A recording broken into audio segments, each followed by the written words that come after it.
Okay, students, I hope you have seen the first video which I gave you today, जो मैंने आज आपको दी थी पास्ट, जिसमें हमने पास्ट इंडेफिनिट तक किया था। उसी को क्रम में हम आगे कंटिन्यू कर रहे हैं, जिसमें हम ले रहे हैं past continuous tense. Past continuous tense का जो फॉर्मेशन होता है उसमें होता है subject plus verb of verb plus ING in एमबी1 plus object. While we are making the sentence in passive, जो हमारा ऑब्जेक्ट है वो सब्जेक्ट बनकर आएगा। उसके बाद वॉज वर्ब प्लस बीइंग, यानी जो आईएनजी है, हम आईएनजी को कभी भी पैसिव बनाते समय वर्ब के साथ यूज़ नहीं करते, बल्कि उसके साथ हम बीइंग लगाते हैं। तो was of verb plus being plus MB3 plus object और फिर बाय लगा करके जो हम ऑब्जेक्ट को सब्जेक्ट को ऑब्जेक्ट फॉर्म में लिखेंगे। As Ram was eating mangoes, mangoes वर।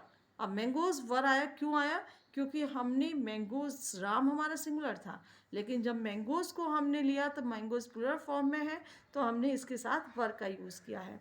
तो there should be mangoes were being eaten by Ram. Ram was not, ये नेगेटिव सेंटेंस है, Ram was not eating mangoes. तो जब इसको हम पैसिव बनाएंगे तो हमारा हो जाएगा mangoes were not being eaten by Ram. In interrogative, was Ram eating mangoes, तो were mangoes being eaten by Rita. Because I have given here Rita, so you have to write here also Rita. कि Rita was Rita eating mangoes, तो were mangoes being eaten by Rita.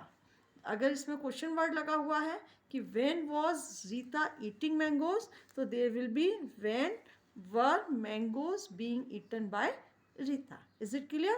तो हम यहाँ question mark लगाना नहीं भूलेंगे, क्योंकि जब हम पैसिव बनाते हैं तो हम अगर सेंटेंस क्वेश्चन में है, इंट्रोगेटिव है, तो हम क्वेश्चन मार्क का यूज़ करेंगे, क्योंकि हमारा जो पैसिव बनेगा वो भी इंट्रोगेटिव फॉर्म में ही बनेगा। Is it clear? तो ये तो था हमारा पास्ट कंटिन्यूअस टेंस।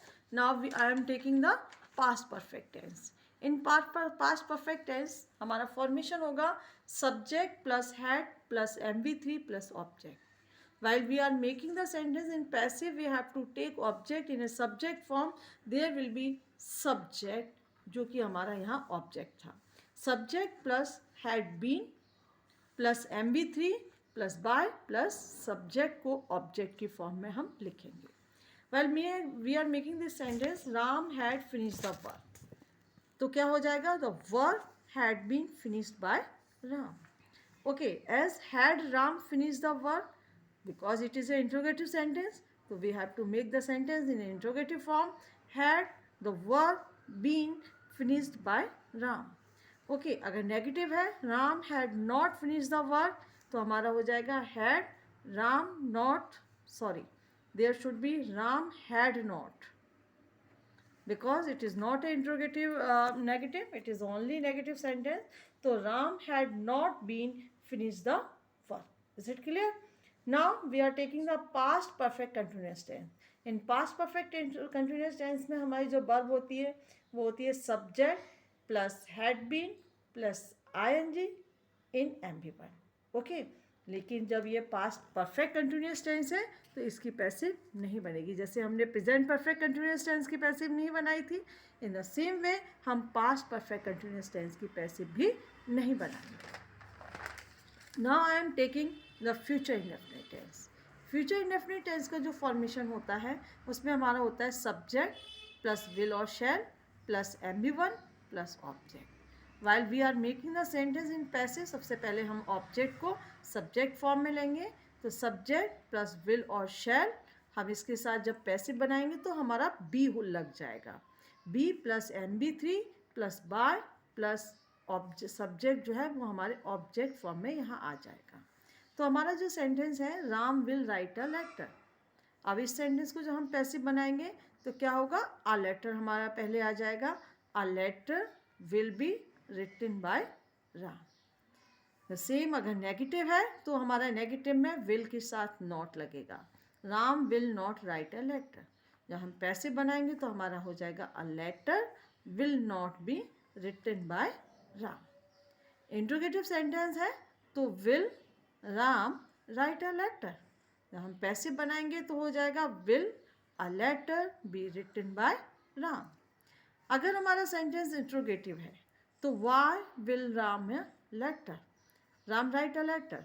तो जब पैसिव बनाएंगे तो हो जाएगा why will a letter be written by Ram. Question mark दोनों इंट्रोगेटिव सेंटेंस में लगेगा, क्योंकि इंट्रोगेटिव सेंटेंस में हम बिना क्वेश्चन मार्क के सेंटेंस को नहीं लिखते। इसके बाद आता है हमारा future continuous tense. Future continuous tense में जो पैसिव है वो है हमारी क्या, विल और shall plus be plus ing in MB1। Okay, will shall plus be plus ing in MB1। जब हम इसे पैसिव बनाएंगे तो इसकी पैसिव बनती ही नहीं है, क्योंकि विल और शैल के साथ बी का जो यूज़ हम पहले ही कर चुके हैं और एक ही सेंटेंस में हम 2 बार बी का फॉर्म का प्रयोग नहीं करते, तो there will be no sentence of future continuous tense. Now I am taking the future perfect tense. Future perfect tense का जो फॉर्मेशन होता है क्या होता है, सब्जेक्ट प्लस विल और shall plus have plus MB3 plus object. While we are making the sentence in passive, there will be subject plus will or shall plus have been plus MB3 plus by plus object.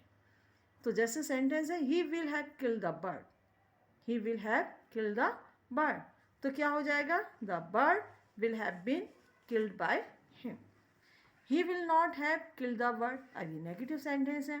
Negative sentence में जो not लगेगा वो हमारी first, जो हमारी compound verb होती हैं, तो फर्स्ट वर्ब के बाद ही हमारा नॉट लग जाता है। तो there will be he will not have killed the bird। जब पैसिव बनाएंगे तो हमारा हो जाएगा the bird will not have been killed by him, the bird will not have been killed by him. In interrogative sentence will he have killed the bird, क्योंकि जो first type interrogative है उसमें हमारी हेल्पिंग वर्ब सब्जेक्ट से पहले आएगी, तो हमारा जब बनेगा ऑब्जेक्ट तो बनेगा will the bird have been killed by him. This is written bird BIRD, तो will the bird have been killed by him. अब आता है हमारा future perfect continuous tense. Future perfect continuous tense में हमारी वर्ब जो लगती है will shall plus have been plus ing in MB1, इसकी हम पैसिव नहीं बनाते। तो इस तरह से हमारा जो टेंस वाइज था वो कंप्लीट हो गया। अब एक ग्लांस हम पूरे उस पर डाल रहे हैं कि किस तरह से हमें सेंटेंस बनते हैं। तो एक्टिव पैसिव अगर आप लोग चाहें तो इसकी स्क्रीनशॉट करके रख लीजिएगा, तो आपको इसमें सारे टेंसेस एक बार में नज़र आ जाएंगे कि एक्टिव और पैसिव वॉइस क्या होता है, एक्टिव का हमारा फॉर्मेट क्या होता है, पैसिव का फॉर्मेट क्या होता है, सब्जेक्ट कौन से होते हैं, उनको कैसे ऑब्जेक्ट फॉर्म में चेंज किया जाएगा, ऑब्जेक्ट को कैसे सब्जेक्ट फॉर्म में चेंज किया जाएगा। और उसके बाद ये आपका टेंस वाइज इसमें दिया गया है कि प्रेजेंट डेफिनेट में हमारी कौन कौन सी वर्ब लगती हैं और पैसिव बनाते समय हम क्या लगाते हैं। ये पूरा एक आपको एक ग्लांस है, इसको आप जो है स्क्रीनशॉट करके अपने उसमें रख लीजिएगा। When ever you need it आप जो है इसको ओपन करेंगे और ओपन करने के बाद आप इसको क्लियर कर पाएंगे। Is it clear? ये आप इसकी स्क्रीनशॉट कर लीजिएगा। ठीक है, okay students, today it is sufficient for today. आज के लिए इतना ही, और फिर उसके बाद नेक्स्ट वीडियो में हम और आगे के एक्टिव पैसिव कवर करेंगे। Thank you.